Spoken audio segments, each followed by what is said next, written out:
Sociedade Digital. Sociedade Digital no ar, a ponte aérea mais tecnológica do rádio, da TV e da internet. Vamos juntos nesta próxima meia hora, discutindo tecnologia, discutindo educação.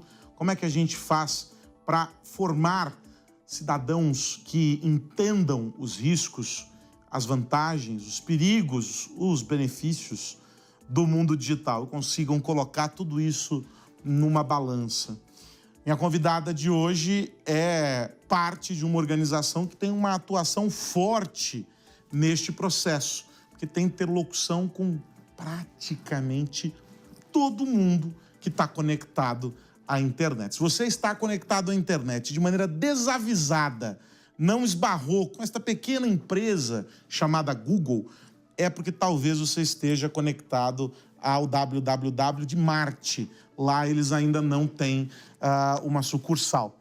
A Priscila Couto, que é a líder Latam de segurança e confiabilidade do Google, é a minha convidada de hoje para a gente falar sobre prevenção, para a gente falar sobre educação, para a gente falar sobre como as Big Techs têm se colocado como parte de um ecossistema em que não é um contra o outro, ou um melhor do que o outro, mas um com o outro, para garantir que nós sejamos mais fortes contra as ameaças que crescem ano contra ano. Se a gente for fazer recorte só aqui para o Brasil, olhando só o nosso número, em quase todos os rankings, de tudo que é ruim, o Brasil está entre as 5 primeiras posições. Então, cyberataques, aí se for estratificar pelo tipo de cyberataque, o Brasil está lá.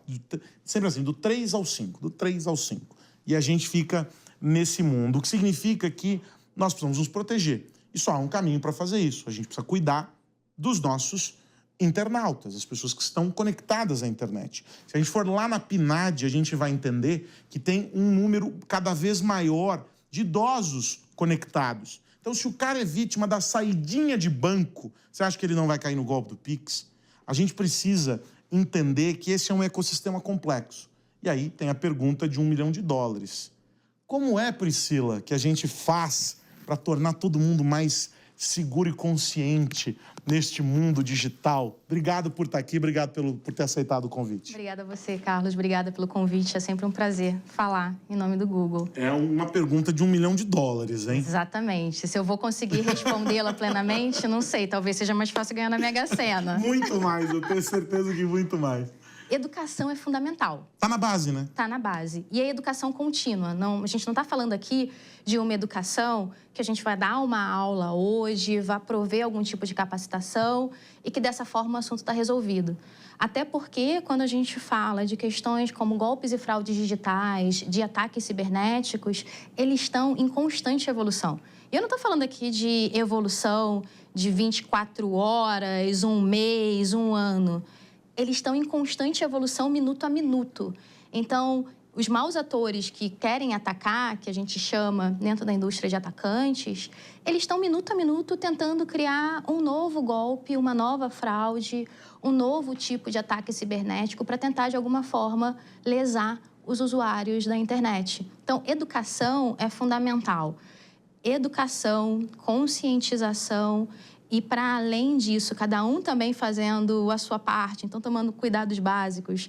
Não vamos clicar em links que a gente não conheça, não vamos baixar aplicativos de lojas de aplicativos que sejam estranhas e não as oficiais que a gente conhece. Em 2 fatores. Colocar autenticação em 2 fatores, fazer atualização de sistema operacional, fazer atualização de aplicativos. Não usar a mesma senha para todos os serviços. Não colocar senha com o nome de pai, mãe, cachorro, periquito, papagaio. Nós vamos ficar até amanhã aqui. Nenhum, 2, 3. Nós vamos ficar até amanhã. A gente podia passar o dia aqui trazendo itens e mais itens, né? E eu acho que a gente está num ponto da nossa existência em que não dá mais para a gente separar os indivíduos em grupos, como se nós tivéssemos pessoas que estão mais bem preparadas para receber essas orientações e outras que desconhecem integralmente. A gente já cruzou essa fronteira. Talvez há, sei lá, 15 anos, quando eu comecei a cobrir tecnologia, a gente pudesse falar disso, a gente tinha esses grupos muito bem divididinhos. Hoje não mais. Hoje todo mundo tem acesso ou a maior parte das pessoas tem acesso a um dispositivo eletrônico, tem conta em e-mail, utilizam algum serviço com o mínimo ponto de contato digital. A gente também, né, Priscila, já evoluiu daquela ideia de que precisamos trabalhar uma educação digital. Educação é educação, ponto. E ela se dá também no ambiente digital. Então, a gente já superou algumas dessas fronteiras que eram muito bem demarcadas e tudo se misturou. Eu gosto muito do termo que é usado para isso, que é o tal do hibridismo, né? Essas fronteiras, elas não existem mais. A gente vive nesse mundo, ora online, ora offline, e o tempo todo agora e misturado. Só que a gente ainda tem camadas de conhecimento que precisam ser respeitadas. Sim. E a indústria, de maneira geral, né, as empresas, de maneira geral, não só a indústria de tecnologia, mas todas elas. Eu costumo dizer que o setor bancário, né, o setor financeiro, é o grande indutor do conhecimento sobre tecnologia. Eles levaram o dinheiro das pessoas para um serviço que elas só podiam acessar a partir de um pedacinho de plástico. O mais safo falou, opa, preciso aprender a mexer nisso, porque senão eu não consigo pegar o meu dinheiro mais. Então, todo mundo migrou para lá. E assim foi com o Internet Banking, assim com os aplicativos e por aí vai. Então, as empresas cumprem esse papel educacional. Mas elas não fazem isso com o viés da educação. Elas fazem isso com o interesse do use mais e melhor o meu serviço. O que vocês tentam fazer com as iniciativas que vocês colocam, todas elas no mercado, tem um outro olhar. Não vamos dizer que o Google não está interessado em ganhar dinheiro, porque essa é uma mentira. Toda empresa está interessada em ganhar dinheiro, ela sobrevive disso. Não é? Um veículo de comunicação vende anúncios. É o que paga o meu salário de toda essa redação aqui atrás de nós. Mas a gente cumpre um propósito maior. E vocês colocam esses recursos com o objetivo do seguinte: eu preciso que você, meu usuário, Google, sim, você esteja protegido, porque você vai estar protegido e mais safo aqui dentro do meu ecossistema e em qualquer outro lugar onde você esteja. Exatamente. E isso é o mais legal, porque vocês não estão educando os caras para aprenderem a usar recursos do Google, mas para poderem viver em um ambiente conectado de maneira mais inteligente e prudente. Eu queria que você falasse um pouco sobre isso. Claro. E é muito acertada essa forma como você colocou. Nós realmente acreditamos que é necessário um ambiente seguro e saudável para que os nossos usuários possam aproveitar ao máximo a experiência da internet. E aí, como a gente faz isso? A gente não quer, de maneira alguma, falar que seja um ambiente com uma grande lixeira de informações, ou com anúncios que sejam falsos, ou com aplicativos que vão dar golpes nas pessoas. Então, por isso, nós educamos não só para, garantir esse ambiente saudável e essa experiência proveitosa, mas, 2, também garantir que os nossos usuários estejam ali nas nossas plataformas, nos nossos serviços. De que forma a gente faz isso? A gente pensa nisso de várias maneiras. A gente tem aí todas as políticas internas do Google que são criadas para garantir esse ambiente saudável e seguro, para além, é claro, da legislação local, que sempre vai ser soberana para a gente. Então, são 2 camadas de obrigações que todos os nossos usuários, ou mesmo clientes, quando a gente fala de serviços como de anúncio, vão ter que respeitar. Vão ter que respeitar a legislação local, vão ter que também respeitar a segunda camada, que às vezes é até mais conservadora que a legislação local, que é a nossa de políticas internas. Isso para quê? Para garantir esse ambiente saudável. Além disso, a gente vai prover um monte de ferramentas para buscar fazer com que esse ambiente seja cada vez mais seguro. Então, se a gente está falando de telefone, por exemplo, dentro do sistema operacional Android, a gente sabe hoje que, infelizmente, o Brasil vive uma grande epidemia de roubo de celulares. Infelizmente, isso acontece em qualquer lugar. É uma realidade. É uma realidade, a gente não pode negar isso. Ciente dessa dor e dessa problemática, há alguns anos atrás, uma das nossas equipes de engenharia, que fica aqui no Brasil, levou essa dor para a nossa sede, explicando que toda essa problemática estava acontecendo, e eles sentaram para desenhar algum tipo de ferramenta que, de alguma forma, pudesse auxiliar os nossos usuários. Utilizando a inteligência artificial, que hoje é uma das nossas grandes armas em tudo que está relacionado à segurança dos usuários, ela está embutida em tudo que o Google faz, a gente usa inteligência artificial para tudo. Eles chegaram a uma ferramenta dentro do sistema operacional que garante hoje, desde que você ative, mas para os telefones Android novos, isso já vem de fábrica. Mas para quem tem o sistema operacional, um telefone antigo, você precisa ativá-lo, você tem ali um sistema anti-roubo. Por quê? Qual é hoje o meio mais comum de roubo de celulares no Brasil? Por exemplo, na Avenida Paulista. É alguém chegar, você está falando, alguém tira o seu telefone, faz aquele movimento brusco e acelera, seja de bicicleta, seja correndo.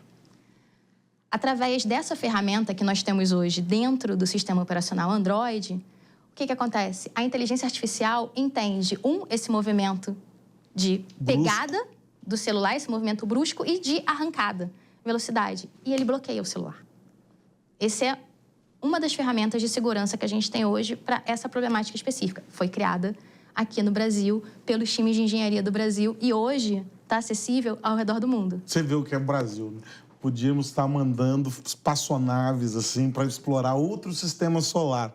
Mas nós estamos tentando descobrir como bloquear um celular que foi roubado por um trombadinha no meio da Paulista. Você veja que a gente podia ser muito mais do que Mas a gente hoje está ajudando, por exemplo, os londrinos que estão sofrendo com o mesmo mal. A gente está exportando isso, mas vamos pensar como potencial, nós podíamos estar fazendo muito mais, vai. Mas somos muito É muito bons. triste pensar que a gente está tendo que focar desse tipo de coisa.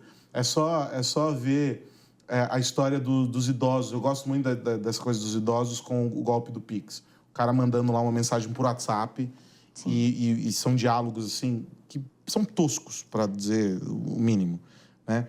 E aí o cara cai porque ele fica ali numa sinuca de bico, não entende, ou recebe um boleto e vai pagar e não era o boleto correto, e etc.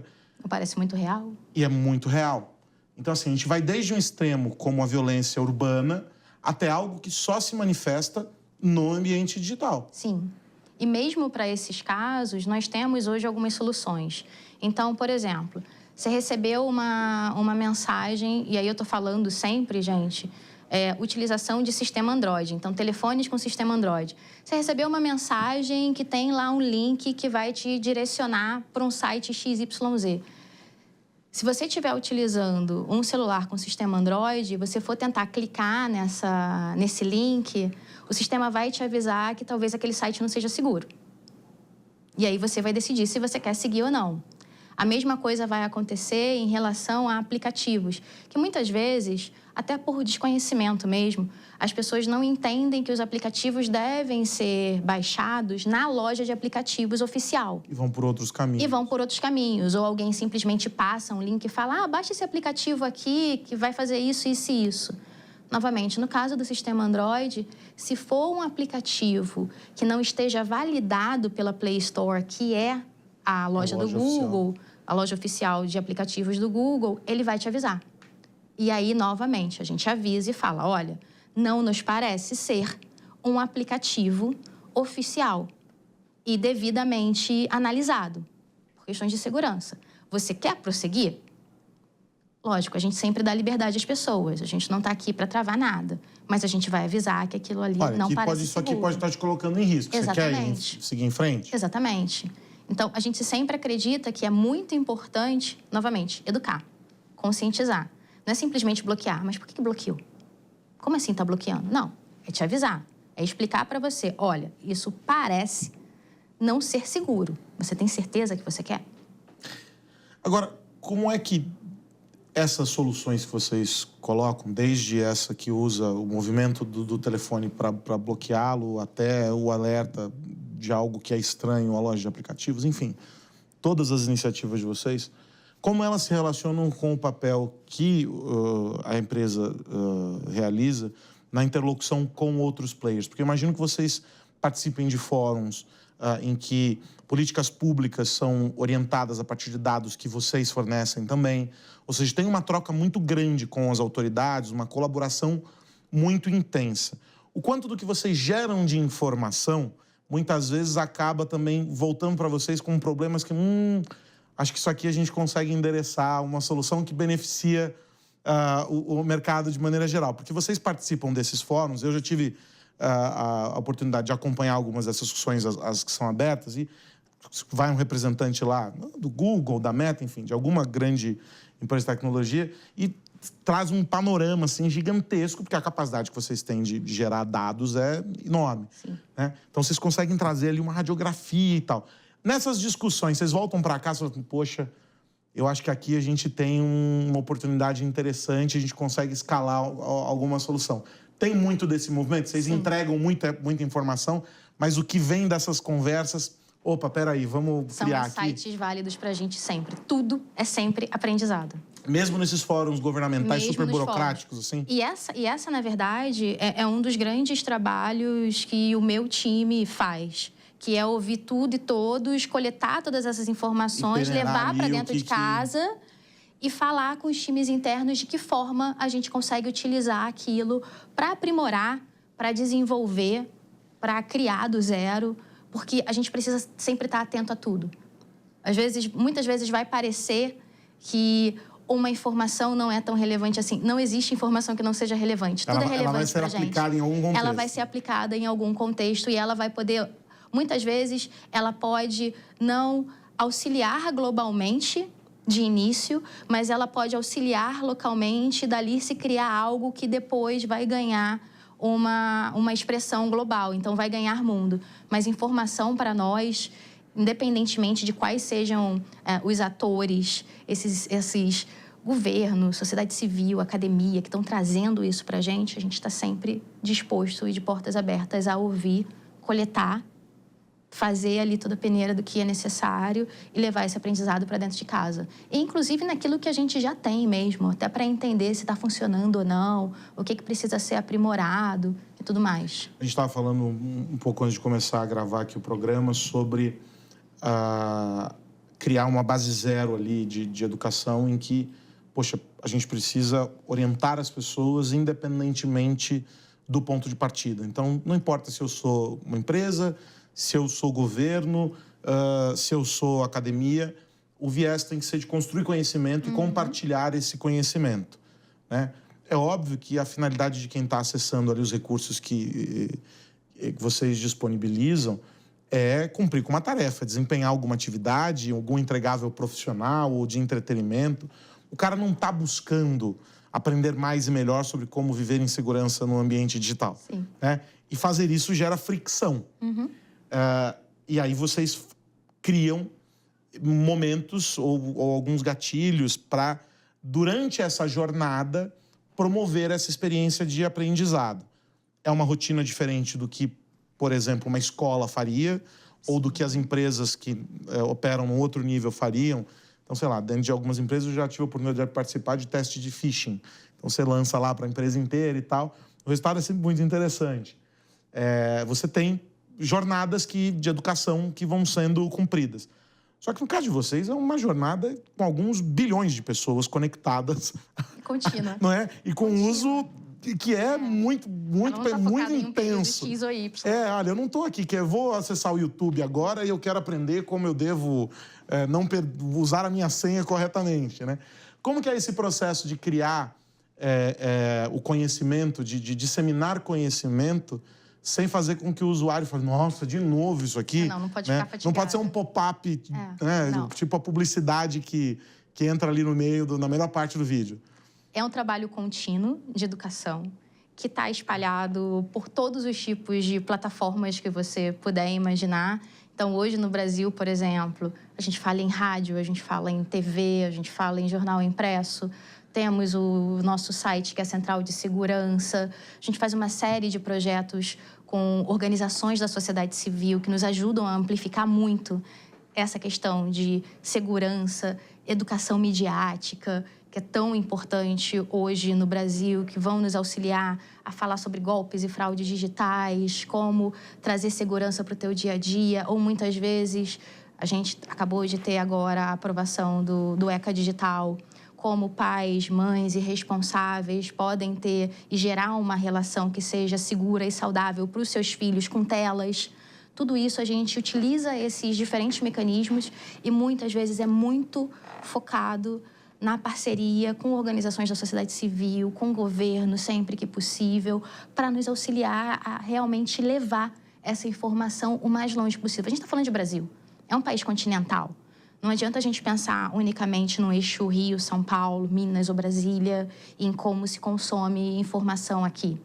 Você tem que espalhar isso o máximo possível e ter uma série de multiplicadores para conseguir te auxiliar a fazer com que as pessoas saibam como usar o celular com segurança, saibam o que é fazer uma atualização, seja de sistema operacional, seja de aplicativo.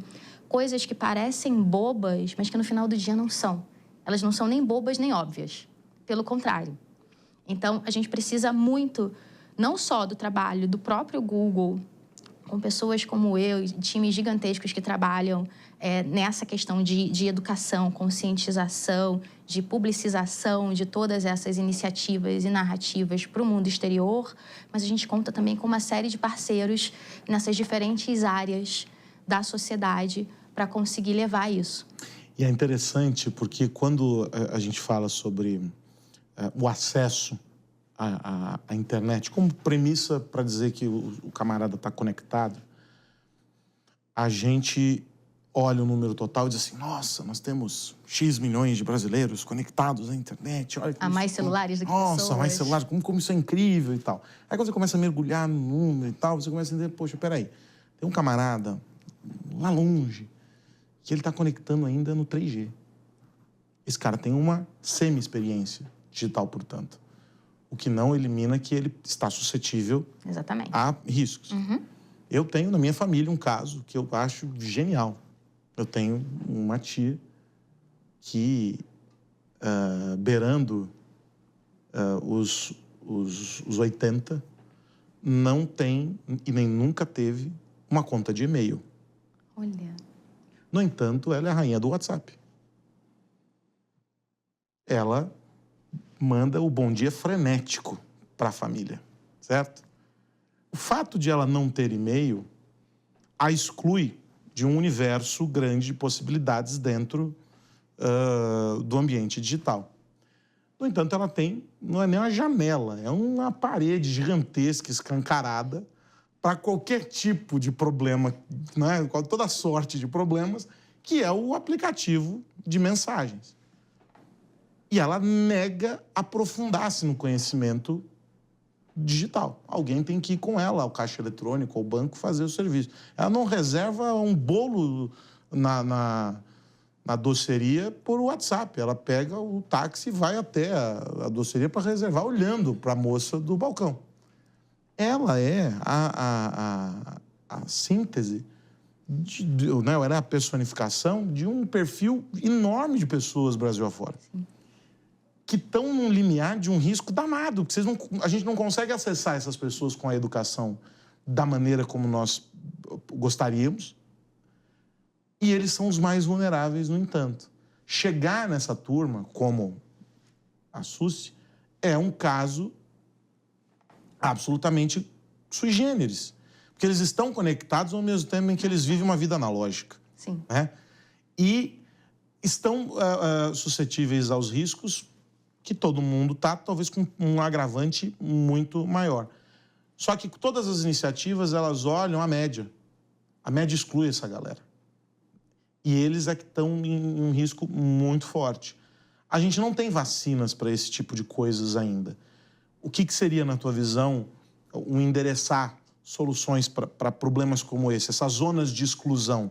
Eu sei que a gente tem que trabalhar pela média, mas é que quando a gente olha proporcionalmente, esses grupos como esse que ela representa, são fortemente afetados. Eles jogam a nossa média de vítimas lá para o alto, mesmo sendo uma quantidade menor de indivíduos, né? Eu entendo quando você fala que a gente joga pela média, mas eu diria que no caso do Google, a gente também olha para essas outras pontas. Para os extremos. Tá. Porque a gente realmente acredita em algo mais customizado. E isso, inclusive, é algo que a gente tem feito ao longo desse ano, Legal. Buscando esses diferentes públicos. E aí eu estou falando isso porque eu trabalhei intensamente com isso, junto com o time de comunicação e junto com vários outros times dentro da companhia, exatamente para atingir esses grupos. Esses outros grupos que estão ali, mas que ninguém vê. Porque é isso que você falou, não adianta a gente pensar e comunicar só para a média. A gente tem que comunicar para todo mundo. E o comunicar para todo mundo é o quê? Vamos em rádio, Vamos falar tanto no jornal grande quanto no jornal pequeno da cidade do interior. Vamos gravar chegar na associação podcast. de bairro. Não tem problema nenhum. E eu não tenho que falar aqui nenhum tecniquez impossível. Eu tenho que falar como se eu estivesse explicando para minha mãe que está lá em casa com 71 anos de idade. Ou para a vizinha que tem 80. Ou para a criança que tem 10 anos de idade, meu afilhado que tem 7 anos, que eu tenho que chegar e explicar alguma coisa para ele, eu tenho que fazer entender quais são os riscos de, muitas vezes, utilizar a internet sem a supervisão do pai e da mãe. A gente tem que conseguir levar esse discurso para esses diferentes públicos, mas adaptando ele para esses diferentes públicos. O que você falou, eu não posso querer fazer o discurso para a média. Eu tenho que fazer o discurso para todo mundo, de acordo com a capacidade de cada um de entendimento e, como você falou ainda mais, com a capacidade de utilização real daquilo. Eu tenho que trazer o exemplo que vai tocar a sua tia. Não vai adiantar eu virar e falar para ela sobre o antirroubo do Android, se às vezes ela nem sai com o celular na rua. Ela deixa o celular em casa porque ela simplesmente precisa ir até a loja e ela vai pagar em dinheiro, às vezes nem com cartão. O que eu tenho que falar para ela é, se a senhora receber um link, mesmo que tenha sido da sua melhor amiga, dizendo, por favor, abre, vai ser maravilhoso, você vai ver, tem um vídeo lindo, não abre. Só abre aquilo que você tenha certeza absoluta. E se tiver alguma dúvida, manda para alguém, pede para checar, vai buscar informação para ver se tem algum novo golpe na praça falando XYZ que está conectado àquele link ali, de acordo com a mensagem que te mandaram. Mas nós precisamos customizar essas mensagens e nós precisamos, para além da customização das mensagens de acordo com o público, pensar qual é o meio que a gente vai utilizar para levar essa mensagem. Senão a gente sempre vai ficar na média. O Google não fica na média. A gente quer atingir todo mundo. Se a gente vai conseguir, a gente não sabe, mas a gente tem tentado. E aí, para a gente fechar, qual é o canal que vocês disponibilizam para quem quiser buscar mais informações? Ou para, eventualmente, nós estamos aqui transmitindo para 2.700 municípios pela rede de rádios, uma cobertura nacional pela TV, a internet nós estamos para qualquer lugar, todo mundo pode nos acessar. Alguém que está vendo essa entrevista aqui diz assim, poxa, eu queria pegar as informações que o Google disponibiliza para eu levar para o meu condomínio e na próxima reunião de condomínio eu apresentar isso aqui com uma cartilha. Como é que as pessoas fazem para saber mais sobre essas iniciativas? E você trouxe aqui 0,5%, não é nem 1%. Tem muita né? coisa. Do que pode... Não podemos passar uma aqui. semana conversando aqui. Mas para quem quiser aprofundar um tiquinho, o que você recomenda? A minha grande dica, que é esse repositório que tem grande parte das informações, e muita coisa que eu nem falei aqui, mas que é muito legal, como o aplicativo Family Link, que é o aplicativo de controle parental. A gente tem agora um jogo que nós acabamos de lançar 2 semanas atrás aqui no Brasil para ensinar pessoas a evitarem cair em golpes e esquemas digitais, que é o Evite Golpes. Mas tudo isso, além das questões de segurança, as parcerias que a gente tem com a sociedade civil e tudo mais, tudo isso está num site nosso chamado Central de Segurança. Como é que você acessa a Central de Segurança? Você vai entrar lá no buscador do Google e vai colocar Central de Segurança do Google. E você vai ter acesso a essa grande página. Surpreendentemente, será o primeiro link que vai aparecer na busca. Não sei por quê, mas é o primeiro link que vai aparecer na busca. Mas ele vai trazer um grande consolidado, dividido por temáticas. Com e aí todas vai ter essas lá informações. Famílias e crianças, Legal. Informações de segurança. Então, tem um grande apanhado com todas as informações, te ensinar a como fazer denúncias, como as nossas políticas funcionam. Eu sempre incentivo todo mundo a dar uma espiadinha, conhecer, Perfeito. porque vale a pena. Não vai conseguir olhar tudo num tempo de 5, 10 minutos, mas é algo para você ir ali se aprofundando e se alimentando pouco a pouco. E a nossa expectativa é de que, depois dessa nossa meia hora de conversa aqui, que você tenha entendido que receber um link não significa que você deve clicar nele, mesmo que tenha chegado no grupo da família, com as pessoas que você mais ama e confia. Que a sua senha não deve ser a data do seu nascimento ou do seu filho. E nem 1, 2, 3, 4, 5 e 6. Nem o nome de ninguém na família. E nem o nome de ninguém na família. Esqueça o seu pet também na senha, não é? Faça frases com a sua senha, fica muito mais complexo, muito mais legal e mais fácil de lembrar. E que ela não deve ser a mesma para tudo. E que você deve levar o conhecimento adiante. Então, acessa lá a Central de Segurança, pega essas informações e compartilhe com as pessoas com as quais você se preocupa. Porque a gente começa protegendo quem está perto de nós e quem a gente quer protegido, e a gente vai fazendo um efeito cascata e levando isso para diante. E eu quero agradecer demais a Priscila, e eu insisto, essa conversa poderia durar pelo menos uma semana, mas a gente vai repetir, então você já está convidada para voltar. É um prazer. Priscila Couto, líder latente de segurança e confiabilidade do Google, aqui no Sociedade Digital, ajudando você a saber como se proteger e cuidar da sua vida e não da vida dos outros na internet. Eu sei que você paga a internet para cuidar da vida dos outros, mas tenta cuidar da sua, é um bom começo. Priscila, obrigado. Obrigada a você, Carlos. E você que esteve comigo até aqui, meu muito obrigado. A gente se encontra na semana que vem, mas se no meio do caminho der saudade, vai lá no canal Jovem Pan News no YouTube. Este programa, os programas anteriores, e eu garanto que os próximos, todos vão estar lá. Até a semana que vem. Tchau!